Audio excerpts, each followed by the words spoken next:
नसीब हो कि तुम्हें वो खुदा मिला है। वो और लोग हैं दुनिया के अंदर जो खुदा को बनाकर पूजते हैं। लोगों का खुदा वो है जो लोग बनाते हैं। मुसलमानों का खुदा वो है जिसने कुन कहकर कायनात को पैदा किया। खुदा वो है जिसकी तस्वीर बनती है। मुसलमानों का खुदा वो है जो तसव्वुर में भी नहीं आता। औरों का खुदा तस्वीर में आता है, हमारा खुदा तसव्वुर में भी नहीं आता। हमारा खुदा इतना बुलंद है, अरे जो तसव्वुर में नहीं आता वो हमारा खुदा है। अल्लाह अकबर। और फिर लोग अजमत का अंदाजा क्या लगाएं जब मुहम्मदुर रसूलुल्लाह उसके बनाए हुए बंदे की अजमत की हकीकत को लोग ना जान सके। जब उसका बंदा इतना बेमिसाल है तो वो खुदा कितना बेमिसाल है। कि ईमान किसे कहते हैं हमें ईमान भी नहीं पता। जिस कौम को ईमान नहीं पता वो कौम अपने ईमान की हिफाजत कैसे करेगी। कितना बड़ा अलमिया है कि अल्लाह के बारे में क्या अकीदा रखना चाहिए हमारी नई नस्ल को नहीं पता है। रसूलुल्लाह के बारे में अकायद क्या होना चाहिए हमारी नई नस्ल को नहीं पता है। आखिरत के बारे में क्या अकीदा होना चाहिए हमारी नस्ल को नहीं पता है। अगर ईमानियात के बाब में ईमान किसे कहते हैं अगर दो जुमलों में बयान किया जाए तो मैं इतना कह सकता हूं अल्लाह के रसूल सल्लल्लाहु अलैहि वसल्लम अल्लाह की तरफ से जो कुछ लेकर के आए उसको दिल से मानना और जबान से उसका ऐलान करना इसका नाम ईमान है। दिल से मानना और जबान से ऐलान करना इकरार करना इसका नाम ईमान है। हुजूर जो कुछ लेकर के आए अपनी अक्ल का घोड़ा नहीं दौड़ाना। हुजूर जो कुछ लेकर आए हमें मानना है। और याद रखना ईमान की ताकत क्या है ईमान की कुव्वत क्या है। बड़ी बड़ी ताकतें हथियार की ताकतें जिसके सामने सजदा रेज है उसे ईमान कहते हैं। ईमान कितना पावरफुल है ईमान कितना अजीम है ये ईमान ही है। जब ईमान किसी कौम को नसीब हो जाता है तो अरब के बोरिया नशीन कैसरो किसरा के ताजदार बन जाते हैं। ईमान जब नसीब हो जाता है ईमान जब किसी को नसीब हो जाता है तो अल्लाह अकबर वो लोग जो नमक और काफुर में फर्क नहीं कर पाते थे वो आसमाने हिदायत के तारे बन जाते हैं। ईमान जब किसी कौम को नसीब हो जाता है तो बहरे जुल्मात में वो घोड़े दौड़ाते हैं तो घोड़ों की टापे भी अल्लाह अकबर पानी से भीगती नजर नहीं आती। इसीलिए तो इकबाल ने कहा था कि अज़ाने कभी यूरोप के कलीसाओं में और अफ्रीका के तपते हुए सहराओं में दश्त तो दश्त है दरिया भी न छोड़े हमने बहरे जुल्मात में दौड़ा दिए घोड़े हमने। ईमान क्या है अल्लाह अकबर। ईमान इतनी अजीम ताकत है कि फरिश्ते भी ईमान वालों को रश्क की निगाह से देखते हैं।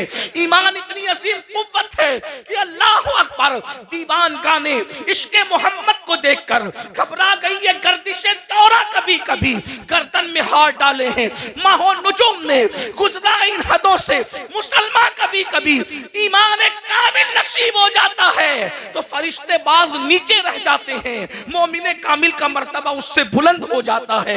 अल्लाह अकबर।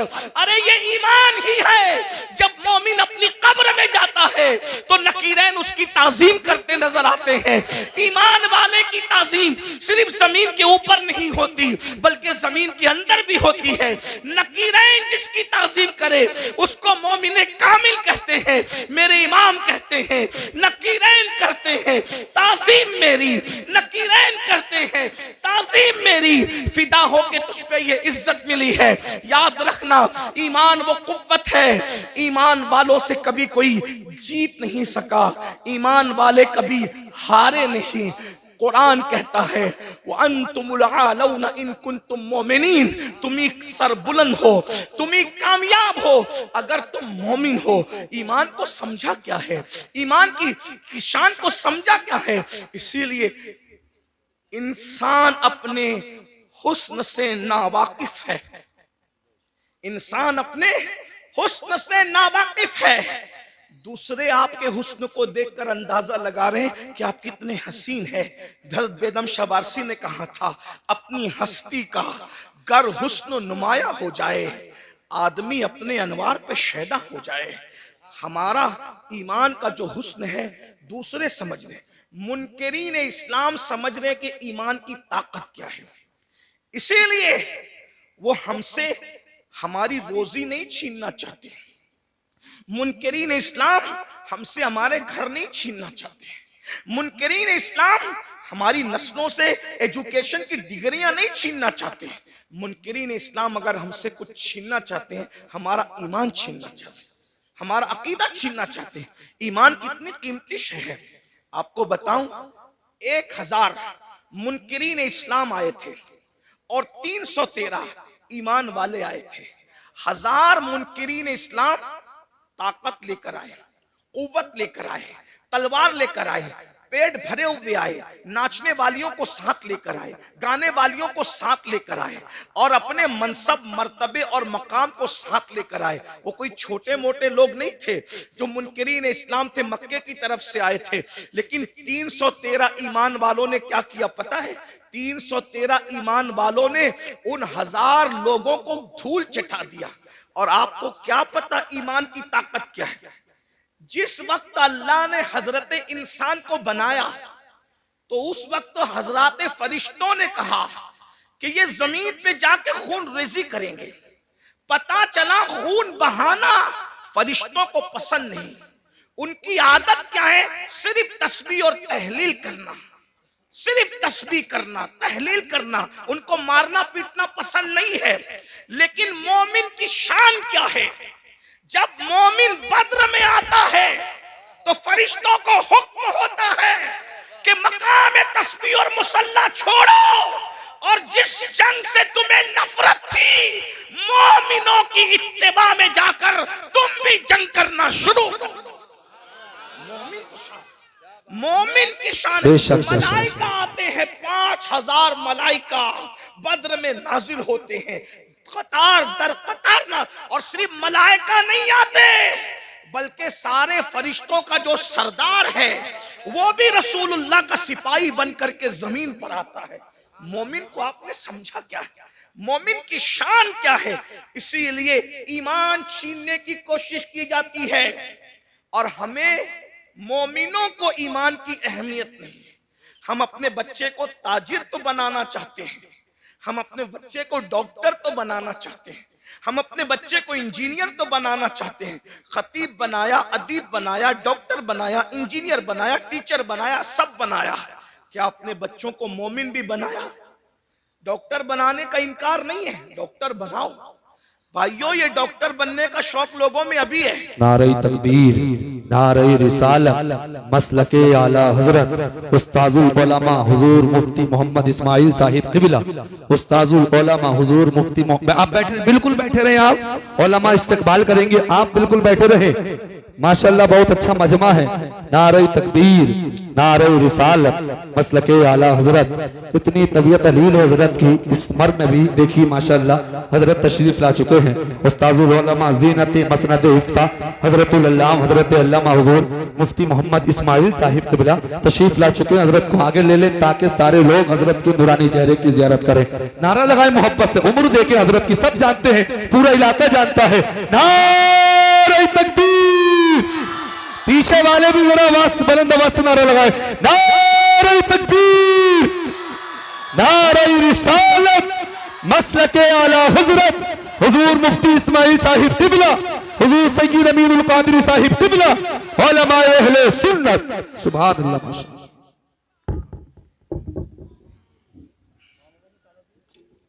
दुरूद शरीफ पढ़ने। अल्लाहुम्मा सल्लि व सल्लिम व ज़िद व बारिक अला सय्यदना मौलाना मुहम्मदिन व आलिहि व सहबिही सलातु व सलामन अलैका या रसूलल्लाह सल्लल्लाहु तआला अलैहि वसल्लम। अल्लाह ताला हज़रत मुफ्ती इस्माइल साहब को शिफा दे, सेहत दे, तंदुरुस्ती अता फरमाए। इस हालत में भी वो तशरीफ़ लाए हैं।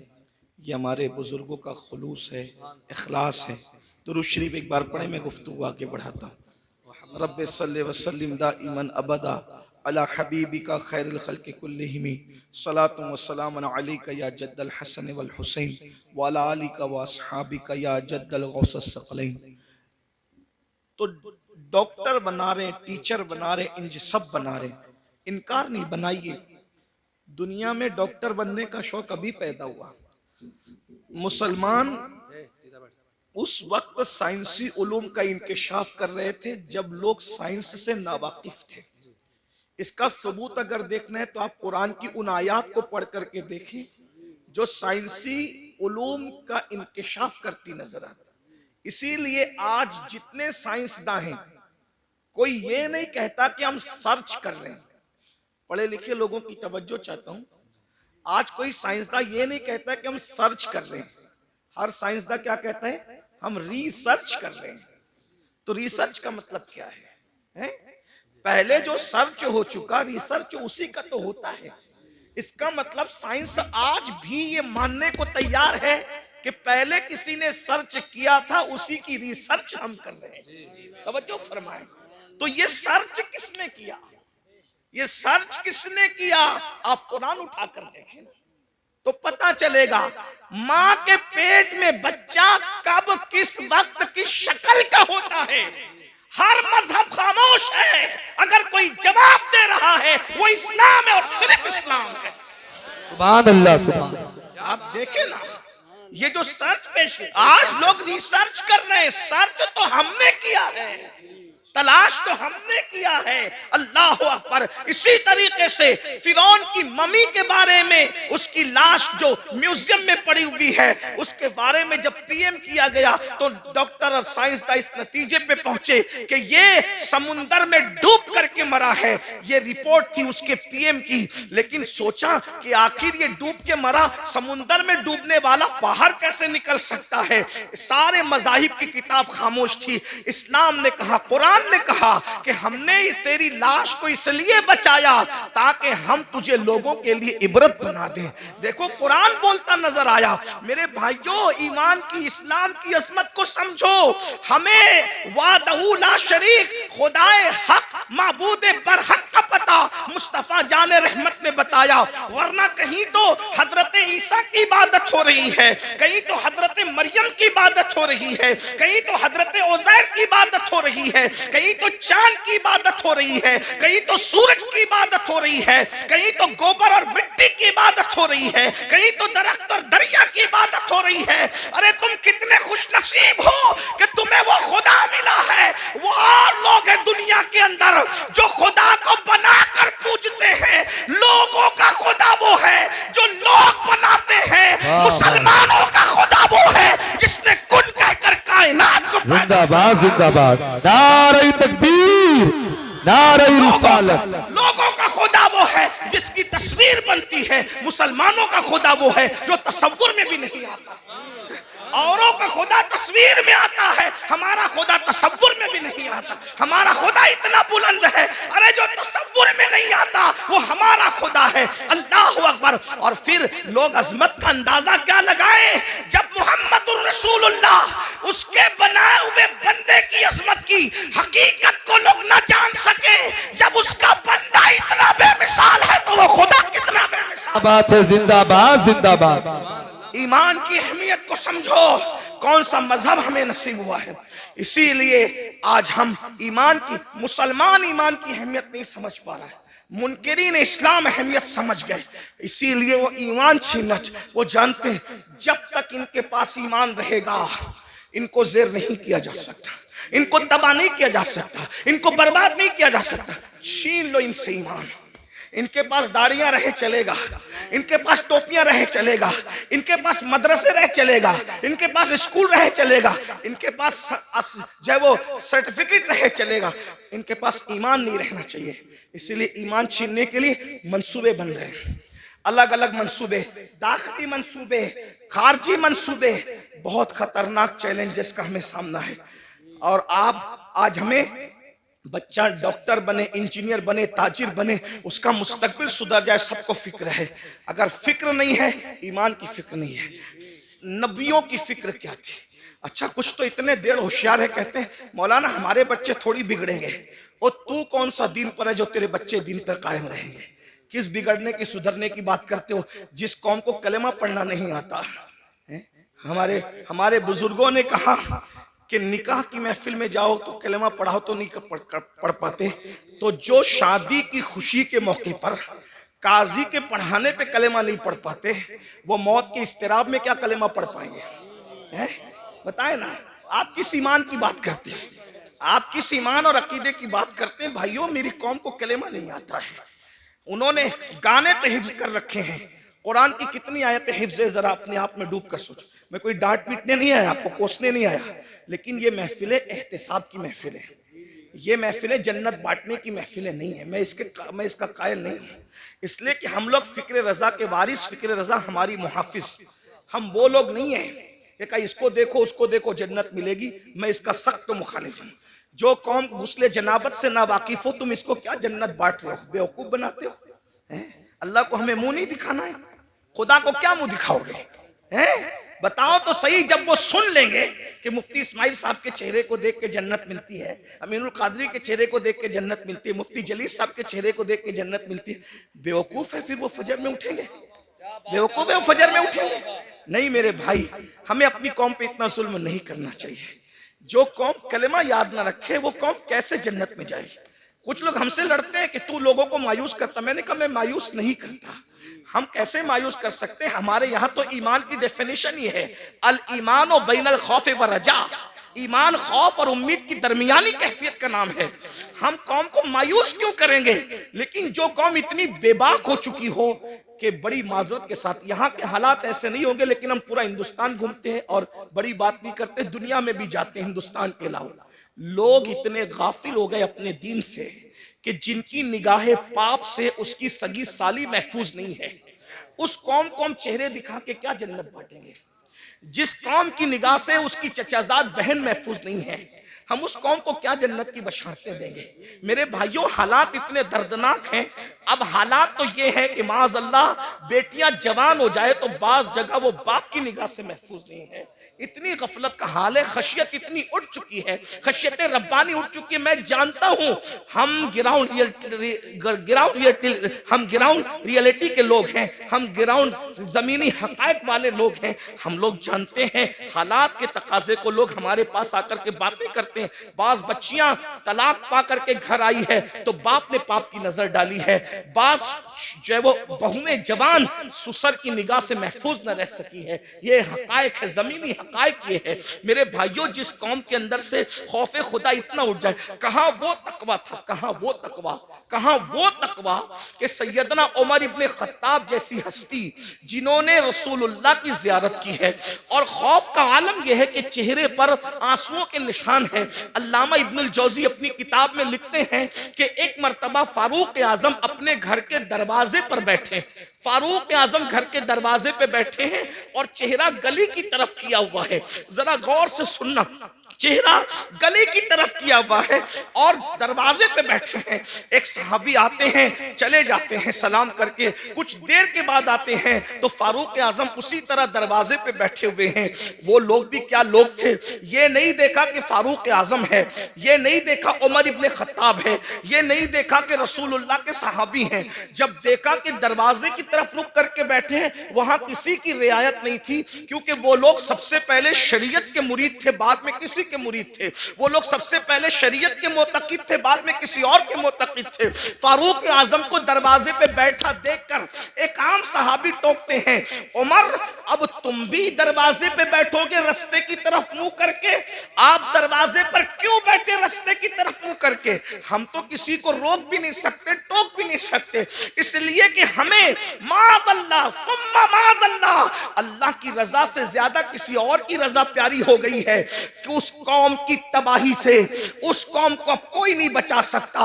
जो खालिक को तो नाराज कर सकती है मगर मखलूक को नाराज नहीं कर सकती। मेरे भाई, हाँ, अगर किसी गरीब के हाथ में सोने की अंगूठी हम देखते हैं, उसको उतरवा लेते हैं। क्या किसी काउंसलर के हाथ से भी हम अंगूठी उतरवाने की हिम्मत रखते हैं? क्या किसी मालदार के हाथ से भी हम कड़ा उतरवाने की हिम्मत रखते हैं? सारा कानून तो हमने मुंह देख करके बनाया है। बहुत माजरत के साथ, इस्लाम सिर्फ इस्लाम है, इस्लाम सिर्फ इस्लाम है, इस्लाम हकीकत है। गरीब अमीर छोटा बड़ा सबके लिए शरीयत का कानून एक है। अल्लाह अकबर, जरा गौर तो कीजिए, फारूक आजम जैसी हस्ती को टोकने वाला टोकता है। आप दरवाजे पे बैठेंगे रोड की तरफ, रास्ते की तरफ मुंह करके। फारूक आजम ने कहा अल्लाह तेरा भला करे। नाराज नहीं हुए फारूक आजम? यहां टोकने पे लोग नाराज होते हैं, फारूक आजम नाराज नहीं हुए। तो अल्लाह तेरा भला करे, तूने मुझे टोका, लेकिन पूछ तो सही कि मैं दरवाजे पे क्यों बैठा हूं। दरवाजे बैठने की वजह क्या है? कहा क्या वजह है? कहा आज मेरी बेटी उम्मुल मोमिनीन हफ्सा मुझसे मिलने आई। पहले तो मैं अहले इल्म की तवज्जो चाहता हूं, जो बेटी होगी वो कभी मां नहीं हो सकती, और जो मां होगी वो कभी बेटी नहीं हो सकती। लेकिन रसूलुल्लाह के निकाह में जाने की वजह से हफ्सा की शान ये हो गई थी कि वो फारूक आजम की बेटी भी थी कि उनसे पैदा हुई थी, लेकिन फारूक आजम की मां भी थी क्योंकि रसूलुल्लाह के निकाह में थी। बेशक जहां मां और बेटी के दोनों रिश्ते एक साथ जुड़े हैं, लेकिन फारूक आजम का तकवा देखो। फारूक आजम कहते हैं आज मेरी बेटी हफ्सा मुझसे मुलाकात के लिए आई है और मेरी बीवी अपने मैके चली गई है, तो मैं अपनी जवान बेटी के साथ अपने कमरे में अकेला रहना पसंद नहीं करता, इसलिए मैं दरवाजे की तरफ रुक करके बैठ गया हूं अपनी बीवी के इंतजार में कि वो आए तो मैं अंदर जाऊं। वो लोग थे अल्लाह के खौफ और खशियत, जो बेटी के साथ जो मां भी हो, उम्मुल मोमिनीन भी हो, उसके साथ तन्हाई में बैठना गवारा नहीं करते, ये वो लोग थे। और आज क्या हो रहा है, क्या कर रहे हो? इस्लाम कहां नजर आता है मुझे बताओ। वो कौम ईमान को तहफ्फुज कैसे दे सकती है जिसके पास ईमान की कोई अहमियत ही नहीं। आओ नबी की